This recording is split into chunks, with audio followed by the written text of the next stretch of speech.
How's it going, everybody? This is Mick back here to review JCW Lunacy, episode number 81. This took place in Tempe, Arizona, and they aired it last night on YouTube on the Psychopathic Records YouTube channel. Awesome show from start to finish once again, bell to bell in my opinion. So we're going to start off with Vince Russo telling Caleb Conley that tonight he has his rubber match with Nick Nemeth, basically. And we also see that Conley's in the back, outside of the arena, basically looking for Matt Cross, calling him out and things like that. And he has a hammer and he's going to fuck him up if he finds him. But unfortunately for him, Matt Cross outsmarts him, comes up from behind, beats his ass, throws him against a dumpster, grabs the hammer from him, goes up to Russo, takes the hammer basically right against his fucking throat and says, "You're next." So yeah, good opening to this show tonight. And this will lead to match number one, a Juggalo and fan favorite, Mosh Pit Mike. Only tonight his persona is Beekeeper Mike, and he will be facing somebody who had their debut last week, a very unsuccessful debut, in the Green Phantom. So let's see how the Green Phantom debuts this week.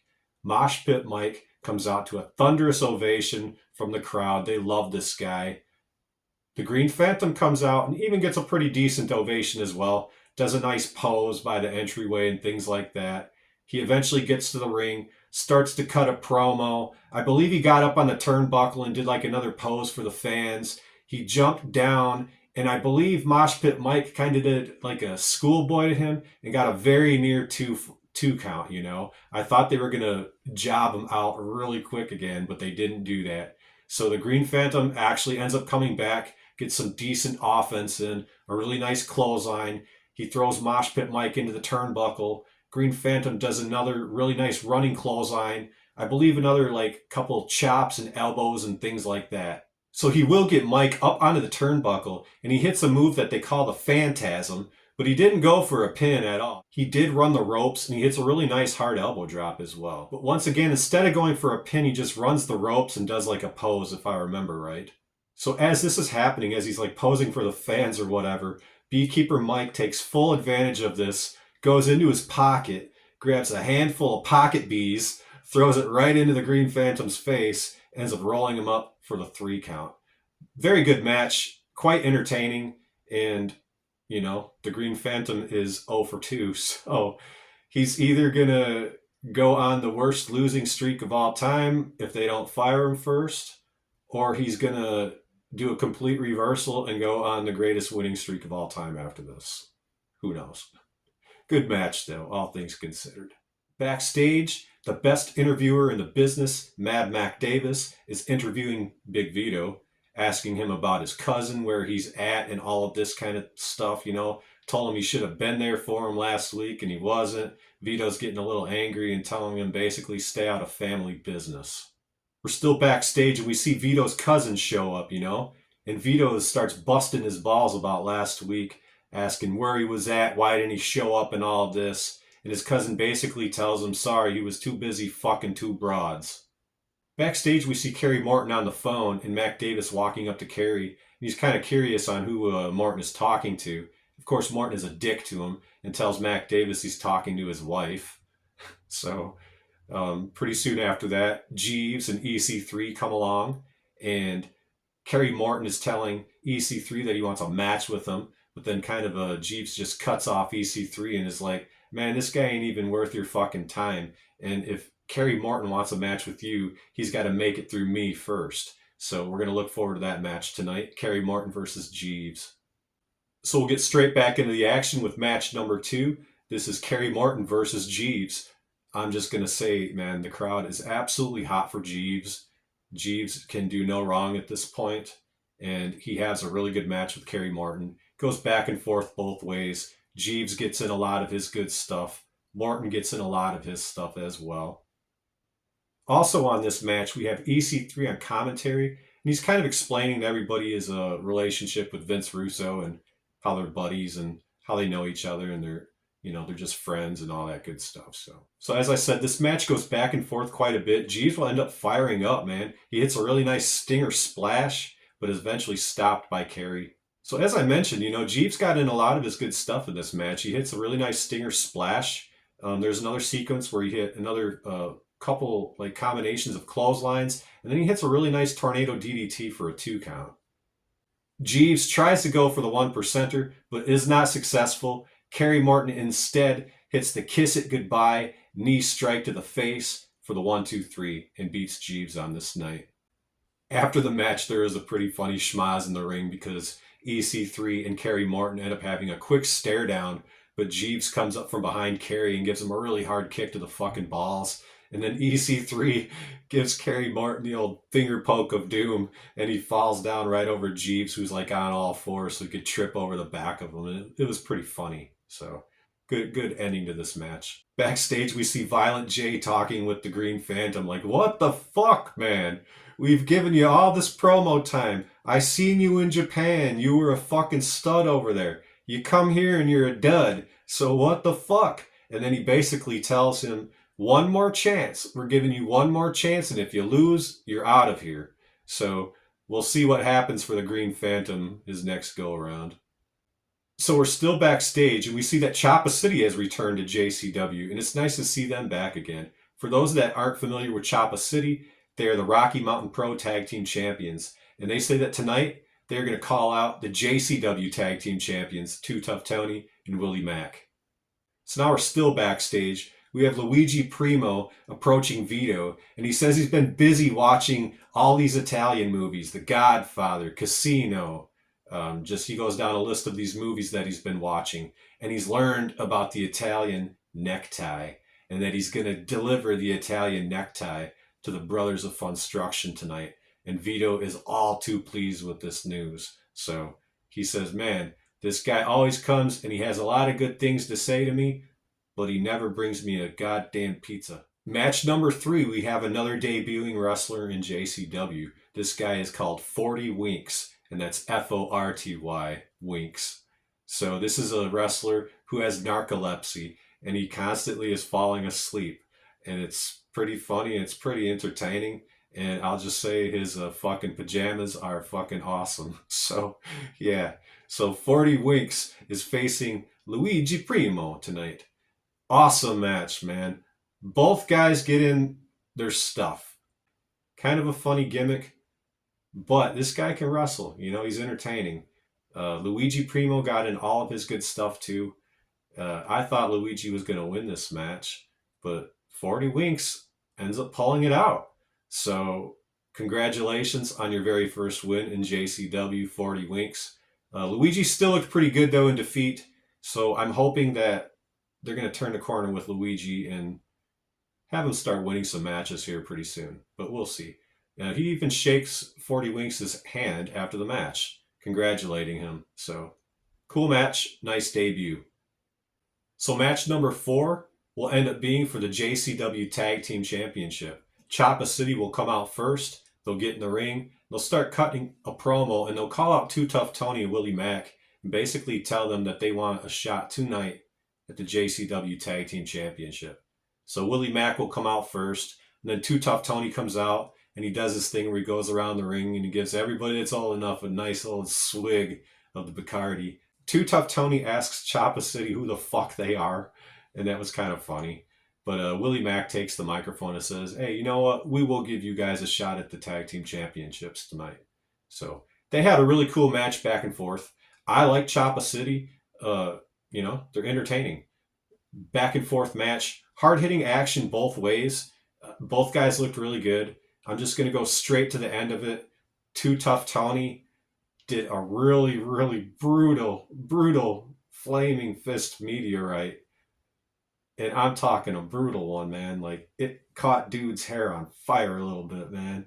So he hit him with the meteorite, and then Willie Mack did a really nice frog splash for the win. 1, 2, 3. They retain their championships, but after the match, Choppa City kind of jumps them from behind, and they end up stealing the championships and walking out with them. So backstage, we see Ruffo and Yabo talking to each other, and in walks Luigi Primo, who tells them that he has the Italian necktie for them, but he informs them that he only has one of them, so they have to share it between the both of them. So he pulls it out, and it is literally an Italian necktie, like an Italian flag necktie. Funny as hell. I love the things they're doing right now, man. The best kind of comedy wrestling is happening in JCW right now. So next up, Vince Russo makes his way out to the ring. He's going to cut a promo on the fans of Tempe, and then he's going to call out Shane Mercer and Matt Cross. Eventually, the fans have quite enough, and they start throwing garbage in the ring at Vince. But the promo continues, and Vince basically tells Shane and Matt he was wrong about the both of them. He wants to offer them a pay raise. He wants to offer Matt Cross a 1-year contract in JCW, but it comes with a caveat. So Matt Cross can no longer mess with Caleb Conley. Shane Mercer can no longer be affiliated with Martin, and they will forever be called the Future Endeavors. So whenever somebody's going to be on their way out of JCW, the Future Endeavors are going to go basically show them the right way out the fucking door, for lack of a better way of saying it. I like this teaming of Shane Mercer and Matt Cross. I think this could be a really fucking cool team, to be honest with you guys. So, we'll see. Up next, we have another backstage segment with the best interviewer in the game, Mac Davis, interviewing Nick Nemeth. Really good interview. Nick Nemeth, man, he is one of the greatest of all time, in my opinion, and I've said something like this before, but WWE absolutely dropped the ball with this guy, man. He could have been multi-time champion, the face of the WWE for years and years and years, and they just never, ever pulled the fucking trigger with him. So, I love to see him in JCW. I like what he does in TNA. I've always been a fan of Nick Nemeth. So now we're going to go to a Father Bronson promo, which was a very interesting promo because he debuts this thing he's calling the Red Roll Call, and it's a list of wrestlers in which he wants to go through in JCW and teach them a lesson or two, you know? And one name, very curious on this list, is a name, Austin Creed. So some of you fans ought to know about Austin Creed, which I believe is Xavier Woods, but we'll see. The name was on the list, so who the hell knows at this point? All I know is I'm very interested to see what's coming next. And now we're on to our final fall match, Nick Nemeth versus Caleb Conley. This is a very good match, start to finish. I would like to say that. Fantastic match. Nick Nemeth starts out hot. He does a really nice running drop kick. He does a really nice neck breaker, followed by a really nice elbow drop for a 2 count.